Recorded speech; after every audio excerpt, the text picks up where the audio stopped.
సభకు నమస్కారం. రాబోయే పార్లమెంటు ఎన్నికల సందర్భంగా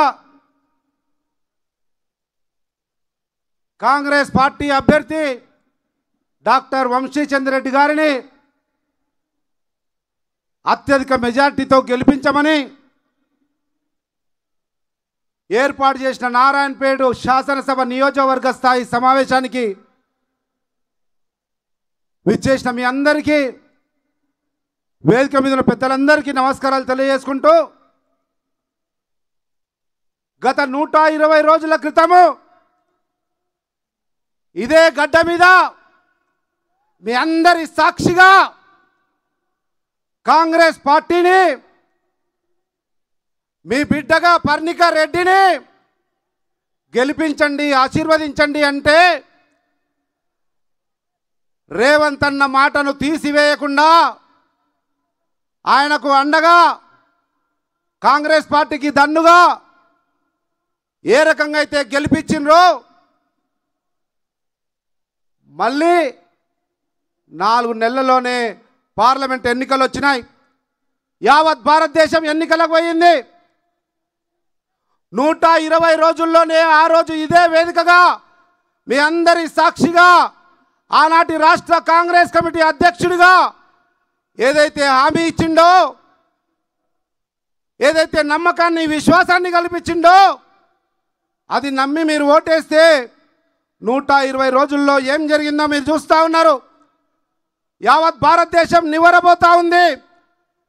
నాకు తెలిసి స్వతంత్ర భారతదేశ చరిత్రలో ఒక రాష్ట్ర ముఖ్యమంత్రిగా ఎన్నికై 120 రోజుల్లోనే ఆ రాష్ట్రంలో ఉన్న అన్ని వర్గాల ప్రజల కళ్ళల్లో కాంతి చూసే విధంగా చారిత్రాత్మకమైనటువంటి నిర్ణయాలు తీసుకునే ఒకే ఒక్క నాయకుడిగా ఈరోజు యావత్ భారతదేశంలో కొనియాడబడుతున్నారు.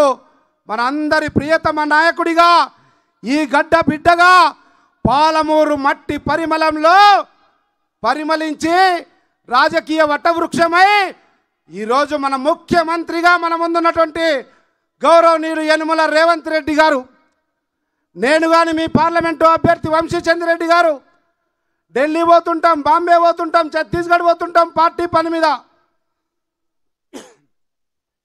ఎక్కడ పోయినా అడుగుతా ఉన్నారు, क्या हो रहा संपत जी, आपका सीएम साहब दिखने को छोटा दिखता मगर क्या काम कर रहा जी, कोई भी नहीं सोचे ऐसा कर सकता बोल के. ఎవరు కూడా ఈ రకంగా చేస్తారని ఊహించలేదు.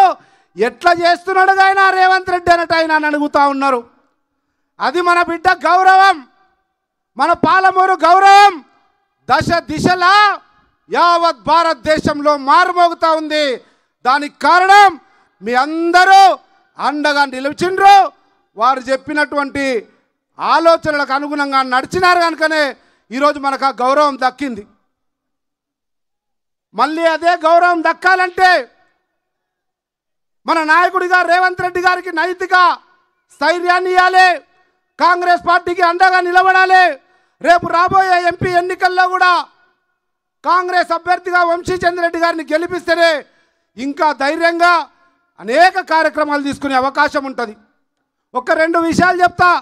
ఏ 6 గ్యారంటీల పేరు మీద అమలు చేసి ఈరోజు చారిత్రాత్మకమైన ముఖ్యమంత్రిగా 29 రాష్ట్రాల్లో కొనియాడబడతా ఉన్నాడో, ఈరోజు Bharatiya Janata party manifesto release చేసింది. ఎంతమందికి తెలుసో తెలియదో నాకు తెలియదు కానీ నిన్ననే నరేంద్ర మోడీ చక్కగా 36 పేజీల మేనిఫెస్టో రిలీజ్ చేసిండ్రు. భారతీయ జనతా పార్టీ మేనిఫెస్టో ఒక్క అక్షరం ముక్క కూడా, ఒక్క పదం కూడా తెలంగాణ రాష్ట్ర అభివృద్ధి విషయంలో కానీ, తెలంగాణ రాష్ట్ర ప్రజల సంక్షేమం విషయంలో కానీ లేదు వారి మేనిఫెస్టోలో. ఈరోజు భారతీయ జనతా పార్టీ అభ్యర్థులుగా వచ్చేవాళ్ళు ఏం ముఖం పెట్టుకొని ఓట్లు అడుగుతారని వేదిక ద్వారా ప్రశ్నిస్తూ ఉన్నాం. ఒక్క ముక్క లేదండి మీకు సంబంధించింది, మనకు సంబంధించింది, మహబూబ్నగర్ పార్లమెంట్కు సంబంధించింది, నారాయణపేటకు సంబంధించింది, ఒక్క ముక్క కూడా లేదు.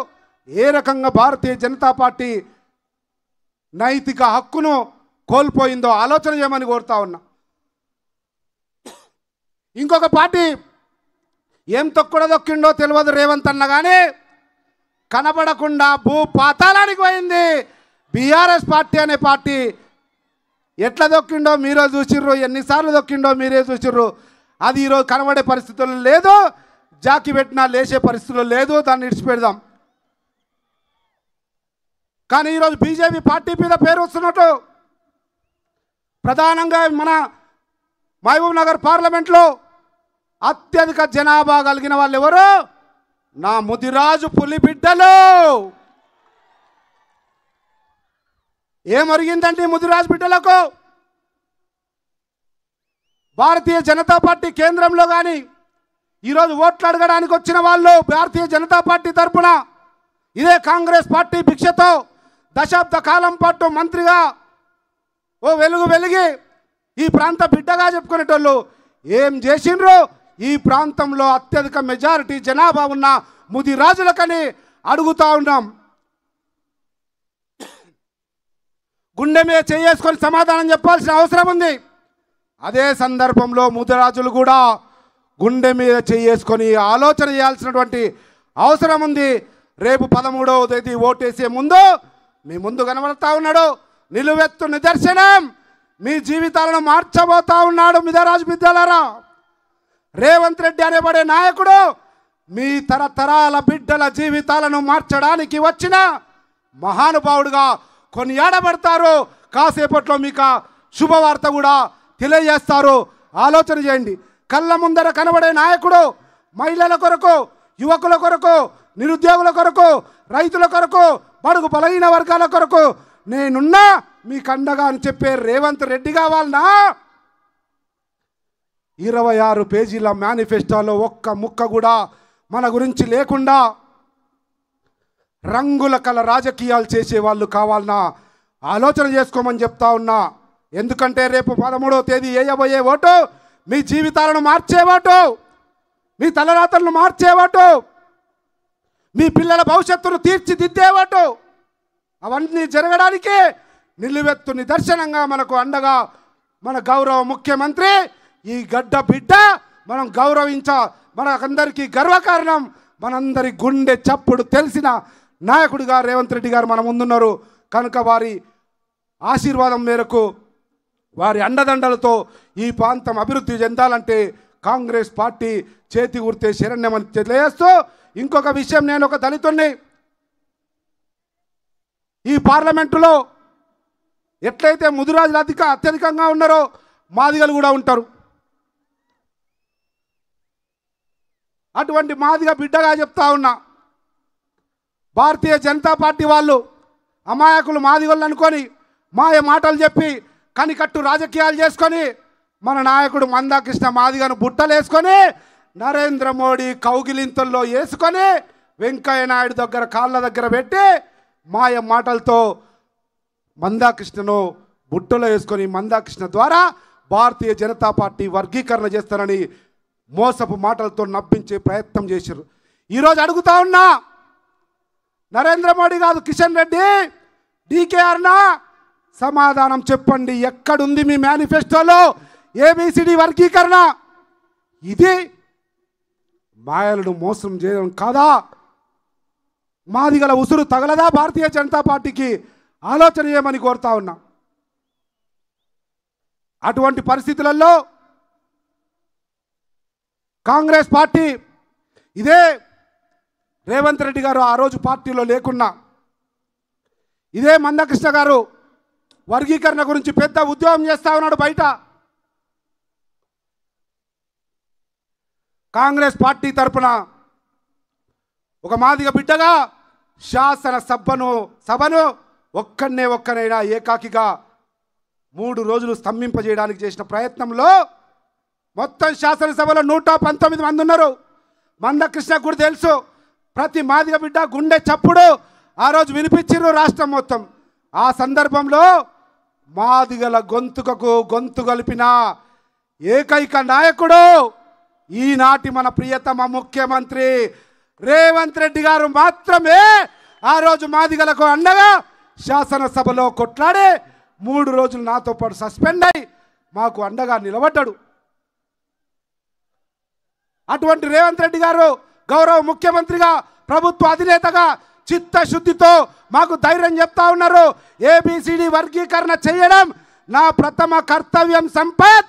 బరాబర్ మాదిగలకు హామీ ఇయ్యి, మాదిగలకు అండగా ఉంటా. ఢిల్లీలో పోయి స్పెషల్ అడ్వకేట్ పెట్టుకోండి, కొట్లాడండి. శాసనసభలో ఏం చేయాలో చేద్దాం, కేంద్ర ప్రభుత్వం మీద ఒత్తిడి తెద్దాం, వర్గీకరణ చేద్దామని కృత నిశ్చయంతో ఉన్నాడు. 50 మంది మాదిగల తరపున 2 చేతులెత్తి సవినయంగా కాంగ్రెస్ ప్రభుత్వానికి రేవంత్ రెడ్డి గారికి కృతజ్ఞతలు ధన్యవాదాలు తెలియజేస్తా ఉన్నాం. ఈ సందర్భంగా ఒక్క ప్రశ్న అడుగుతా ఉన్నా. మందకృష్ణన్న, నీవు నరేంద్ర మోడీ కళ్ళల్లో కాంతి చూడాలనుకుంటున్నావు. అది మంచి పద్ధతి కాదు. మాదిగల వ్యతిరేక మనువాద పార్టీని, నరేంద్ర మోడీని, మన ఆత్మ గౌరవాన్ని తాకట్టు పెట్టడానికి ప్రయత్నం చేయవద్దు అని 2 చేతులెత్తి మొక్కుతూనే నీవు నరేంద్ర మోడీ కళ్ళల్లో కాంతి చూడడానికి ప్రయత్నం చేస్తే యావత్ తెలంగాణ మాదిగ ప్రజల కళ్ళల్లో కాంతి చూపించడానికి గౌరవ ముఖ్యమంత్రి రేవంత్ రెడ్డి గారు ప్రయత్నం చేస్తూ ఉన్నాడు.